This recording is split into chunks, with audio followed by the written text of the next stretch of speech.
قاف اور کاف جب آپ پڑھیں گے تو یہیں آپ کی زبان جا کر لگتی ہے، یہیں آ کر لگتی ہے آپ کی زبان۔ قاف، قاف کو بعض لوگ خاف پڑھتے ہیں، ٹھیک ہے، یہ طریقہ، یہ تلفظ بالکل درست نہیں ہے، بلکہ قاف کو قاف کی طرح ہی پڑھنا چاہیے۔ اگر پریکٹس نہیں ہے تو کریں، ٹھیک ہے، قاف پڑھنا، خاف یہ کوئی جگہ نہیں، خاف یہ نہیں ہے، ٹھیک ہے۔ پھر کاف ہے، کاف، کاف کو بھی کاف ہی پڑھنا چاہیے۔ اس کے اندر کوئی منمانی نہیں چلتی ہے، ٹھیک ہے۔ قد سمع اللہ قول التی، اگر کوئی پڑھے قد سمع اللہ، کیا صحیح ہوگا؟ نہیں، بالکل غلط ہے۔ قد سمع اللہ، جیسے قل هو اللہ احد، قل هو اللہ احد، اب کوئی پڑھے قل هو اللہ احد، یہ خو کہاں سے آیا؟ یہ خو تو کہیں ہے ہی نہیں۔ آپ کا جو زبان کی جڑ کا حصہ ہے اس کو جب آپ تالو کو لگائیں گے اپنے آپ قاف ادا ہوگا، ٹھیک ہے، قاف اپنے، اس کے بعد کاف ہے۔ اب زبان کی بیچ، زبان کی جو ہمارے بیچ کا حصہ ہے، سینٹر، مڈل ہے زبان کا، وہاں سے جیم، شین یا غیر مدہ، ٹھیک ہے، یا غیر مدہ، یا کے اوپر مد نہیں ہونا چاہیے، کیونکہ یا کے اوپر اگر مد ہو تو پھر آواز منہ سے ادا ہوتی ہے، یہاں سے ادا نہیں ہوگی، ٹھیک ہے، جو بیچ میں خالی گیپ ہوتا ہے وہاں سے ادا ہوتی۔ اگر یا کے اوپر مد نہیں ہے یعنی یا غیر مدہ ہے تو آواز جو ہے ہمارے حلق کے بیچ کے حصے سے ادا ہوگا، یعنی بیچ زبان اوپر کے تالو کو لگنے سے ادا ہوتے ہیں۔ پھر آگے لام، نون، را، زبان کا کنارہ، زبان کا کنارہ، جو ہماری زبان ہے اس کا جو کنارہ ہے وہاں سے کیا ادا ہوتا ہے؟ لام، نون، را، را، دیکھیے اوپر لگا ہوا ہے، نظر آ رہا ہے آپ سب کو؟ نظر آ رہا ہے، لام، نون، را۔ تو جب آپ کی زبان اس مقام پر جا کر ٹچ ہوتی ہے تو وہاں سے یہ تلفظ ادا ہوتا ہے، ٹھیک ہے، اور جب آپ اسے پڑھیں گے تو آپ کی زبان کا جو کنارہ ہے وہ جا کر وہاں لگتا ہے۔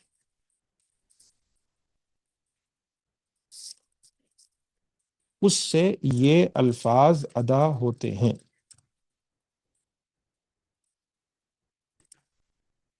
پھر اس کے بعد ضاد، زبان کا کنارہ مسوڑھے کو لگنے سے ادا ہوتا ہے، ٹھیک ہے، اوپر کا جو مسوڑا ہے، را، نون، لام میں فوٹو میں دیکھیے آپ، لکھا ہوا ہے اوپر بلیک کلر میں نظر آ رہا ہوگا آپ سب کو، جب وہ جا کر اوپر جو مسوڑا ہے وہاں جا کر ہماری زبان کا کنارہ کا حصہ لگتا ہے تب ادا ہوتا ہے، ٹھیک ہے، لام، نون، را، اس کے اندر بھی کوئی غلطی نہیں ہونی چاہیے۔ اس کے بعد ہے ضاد، ٹھیک ہے، صاد، اس کے بعد کیا آتا ہے؟ ضاد، زبان کی کروٹ، زبان کی کروٹ داڑھ کو لگنے سے ادا ہوتا ہے، ضاد۔ یہ دیکھیے، یہ جو زبان کے بغل کا حصہ ہوتا ہے وہ اس کو تھوڑا سا اگر آپ ٹلٹ کریں گے، موڑیں گے، ٹھیک ہے، ذرا سا داڑھ کی طرف لے کر جائیں گے آپ زبان کے اس حصے کو، تو آپ کو وہاں سے ضاد نکلے گا، ٹھیک ہے، ضاد، ٹھیک ہے، ایسے جا کر وہ جو داڑھ ہوتی ہے اس کو جب ٹچ ہوتا ہے تو وہاں سے ضاد والے حروف ادا ہوتے ہیں۔ تو یاد رکھیے گا کہ ہمیں اس بات کا پتہ چل گیا ہے کہ اس زبان کے ان مقامات سے یہ حروف ادا ہوتے ہیں، اور یہیں سے حروف مخارج ادا ہوتے ہیں زبان کے اندر۔ تو جب یہ معلوم چلا تو ہمیں یاد رکھنا چاہیے کہ ہمیں ایسے ہی پڑھنا ہے، ٹھیک ہے، ایسے ہی پڑھنا ہے، اس میں کوئی غلطی نہیں کر سکتے ہیں۔ یہ تجوید کے تعلق سے بعض آپ کو باتیں ذکر کی گئی ہیں۔ اب اس کے بعد اہم مسئلہ اور ہے، زبان کی نوک سے ادا ہونے والے 9 حروف، جو ہماری زبان ہے اس کی نوک سے جو حروف ادا ہوتے ہیں اس کے تعلق سے کی بات کی جا رہی ہے۔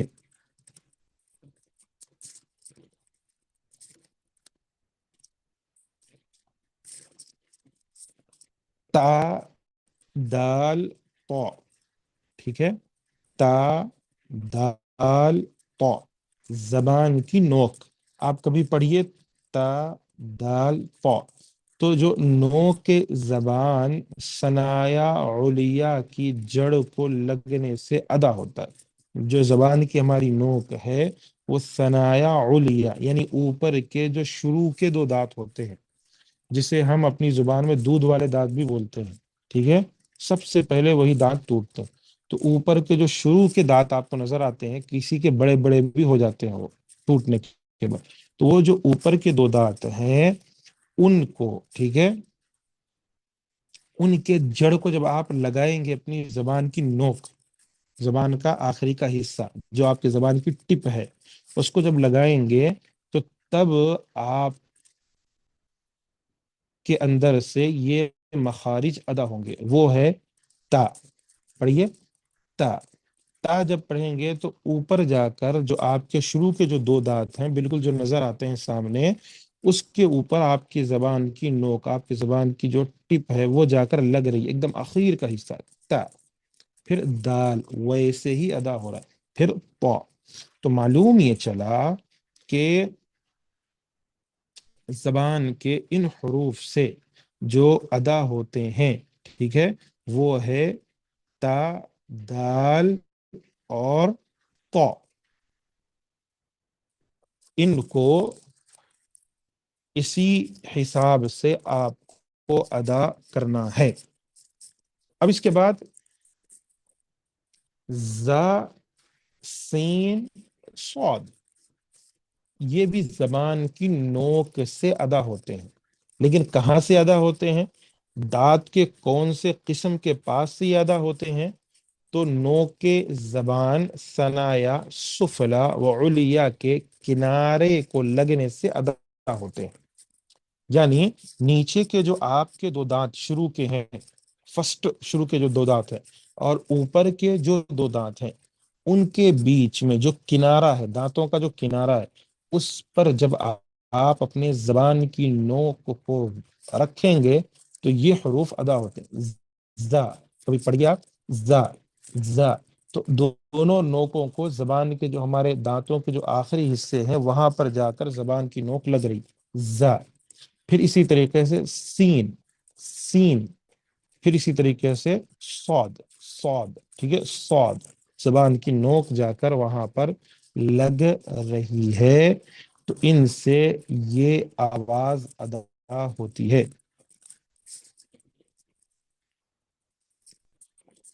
اس کے بعد